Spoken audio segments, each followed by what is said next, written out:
Hello, Perennial Pride listeners. Thanks for joining me as always. I really appreciate you as audience members, and hopefully you're getting some value out of what we're sharing here on the podcast. We're really trying to share and empower and educate folks to sort of broaden their horizons and sort of take ownership of their financial lives, right? That's always a scary thing. And something, as I was reflecting on things from last year, it's amazing how quickly the year gets going. And as we move into the beginning parts of the year, there might be people thinking about, hey, I need to do something about my financial life, right? Make some changes. It was fascinating to see last year that, coming across some very successful people in business, in their professional careers, whatever situation, that when it came to their financial lives, it was almost like this paradox that was created where they played a different type of game that didn't reflect kind of how they approached their business and professional lives. It's something that I wanted to cover off today because it might be something that you might be dealing with as well as you're evaluating what to do with your financial situation. When people who are successful and have made their mark in whatever field they're in, the likelihood is they had to do things a little bit differently. It's not that they followed what everyone else was doing and played the averages.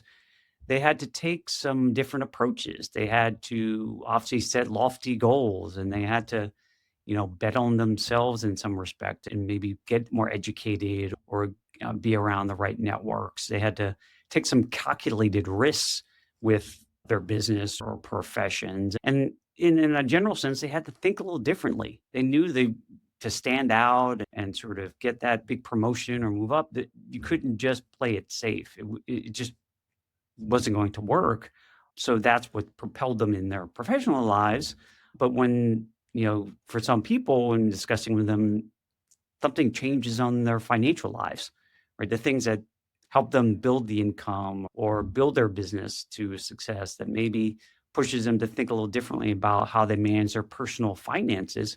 And it almost fear sometimes can replace curiosity, or safety sometimes beats some broader strategy, right? You want to be in a protection mode versus building. And that's where kind of it almost feels like a herd mentality. What's everyone else doing? What's the sort of tried and true? And I get it from for people who are in their respective fields, who have built up expertise and competency and experience over time, that personal finances and managing that broad network of what that means can feel complicated and complex and scary.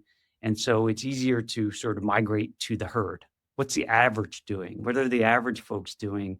What's the typical advice? Tell me, because then that almost provides a safety net to people's financial lives. And so it feels like I don't have to take as much ownership of it, because if I'm just playing by those same rules that everyone else is playing by and the same strategies that have been taught to us, that this is how you build and protect wealth, then at least if I'm wrong with everybody. And it feels less scary in that respect. And that's a clear safety net that people may want to utilize. It's kind of the opposite of what they're doing with their businesses or careers, where they're taking significant ownership of it and taking those leaps and bounds and experimenting potentially to reach higher levels of success. And, where some of the bigger areas that we saw this happening for some people that we ran across was around their taxes. Taxes are one of those scary areas for a lot of people that's misunderstood. It's super complicated. And our system has gotten so convoluted that even the tax professionals are struggling to keep up with it. And so to compliantly report it, let alone try to get ahead of it and plan and think about strategies to in the front view mirror, I call it, versus back in the rear view, it's hard. You're putting tax professionals in a very difficult position to keep up and stay compliant. And so they're just spending all their time and energy just trying to make heads or tails of how the system works and the ever growing changes to it. And so you can't expect them to always stay on top of what are some proactive strategies to get ahead of it. And so a lot of people, what do? That's a more reactive game, right? The most they're doing around their taxes is preparing to give their information so they can report it and then pay, right? The maximum amount versus what could be done on a proactive level, just like you're planning for a vacation or planning for your next career move, right? Getting ahead of that and making strategic moves, calculated moves to mitigate that risk. Most people don't spend the time doing that, and it's not something they're engaging their tax professional or financial advisor in that much. And I think a lot of it is centered around that people feel there's nothing they can do, especially if you're a W-2 earner. If you're an employee, you may have heard that from your tax professional. Well, it's just that you have to think a little bit differently, ask different questions around it, and explore what the incentives are on a tax code. There are things you can do. And certainly if you're a business owner, I think there are more things you can consider, but you have to evaluate them. And so a lot of the mantra you hear is there's too much risk or it's confusing. And so puts them in that mode of just staying in the herd and playing it safe. And so they're hearing the same things potentially from their tax professionals and financial advisors, right? Because their financial advisors are maybe not even playing in the space or helping them think through that. And so it's a place where it's difficult for people to kind of get ahead and start thinking about what else they can do with and feeling some level of safety to do it. But the reality is for anything where people are excelling or getting ahead of the curve and beating the averages, it requires people to get educated, to be willing to learn things and be exposed and being open-minded about it and experimenting a little bit. And so it's not saying that to be reckless by any stretch of the imagination, right? I would never advocate for something like that to just take speculative plays on things left and right. But it does require folks to start exploring and seeing what might be a better fit with them as they go down that exploration chain and collaborate with the right partners in your world, whether it be your financial advisors, your tax professionals, attorneys. There are options for this when you get the right people in the room who have exposure to different things than what is the typical. You might be exposed to things that are better suited for you and your risk tolerance, but you almost have to try them on like you're trying on a coat, right? You're trying on clothes that might fit you as you start learning about these things to see what is suitable to your tolerance as you get more educated. And so it's really not about just plugging and playing different strategies right off the bat. It's learning about how the system operates and start designing a system to do this for yourself. So especially if you're talking about taxes, right? It's trying to get ahead of it. How can you start planning for this so that it's not a reactive process, which is a typical approach. We run across people who have large tax bills, but they hadn't planned for it. So we had to scramble to figure out what can I do to acutely address that issue on the back end. So it's more reactive.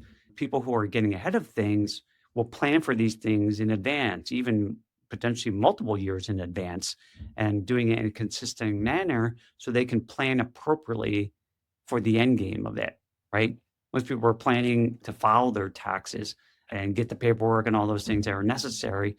But how often have people taken a year or two in advance to start thinking about, are there things that I can do from a business, investment, use of my dollars in a way that helps me to mitigate the taxes legally down the road, the end game. We always want to think about the end game. Well, you need to plan ahead to get there. And then as things shift, unfortunately, things shift as laws change, your life changes, rules change. That's an inevitability. This world is set in the world of inevitable change, right? Impermanence. Nothing stays the same. And so we just have to get into that rhythm, and that requires planning, right? Because you have to be able to be willing to shift and discuss things, get the latest and greatest, and then make pivots along the way versus what is typically happening. You kind of wait to the end and you kind of just have to react and plug holes where needed and come up with solutions. And so what I would encourage you to think about, and taxes are just one example of this that you see pretty readily on an annual basis, is being more intentional to design these things and ask yourself a couple questions like, you know, especially if you are in that world who you're willing to take those bold steps in your business, your career, and other aspects of your life, but where are you showing up in a passive manner with your money and not taking the ownership you need to take? The second question I would sort of encourage you to think about is Why did I stop questioning certain things?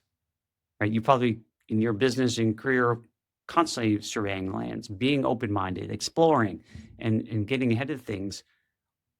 For the financial side of things, what have you stopped maybe questioning, right? The system you built or are in, have you ever questioned what it is and is it serving you as well as you could? Are your advisors and the team around you serving you in the best that they could? So these are things that I would encourage you to think about and talk through and explore, because you'd be surprised as you start expanding your horizons and talking to more and learning more about these things, there will be opportunities that you had never seen before open up because you are open to it. And just like you were successful in your business and career, those things came about because you were prepared for that opportunity. So I encourage you to do that. And I hope this episode has given you some inspiration to seek those things out and find it. And you had the ability to own those types of things in your financial life through empowerment, through education, and seeking advice and inspiration outside of the typical path, which is leaving people mostly average. And I know that's not what you are striving for. Thanks again. And we'll see you on the next episode of the Perennial Pride podcast. Thanks for joining me on this episode today. I really am grateful for you as listeners to the Perennial Pride podcast. I hope you're getting some tremendous value out of it and hopefully pushing you along your journey to financial freedom. I put this podcast together really to help you get more educated around your finances so that you feel empowered to live the life that you really want.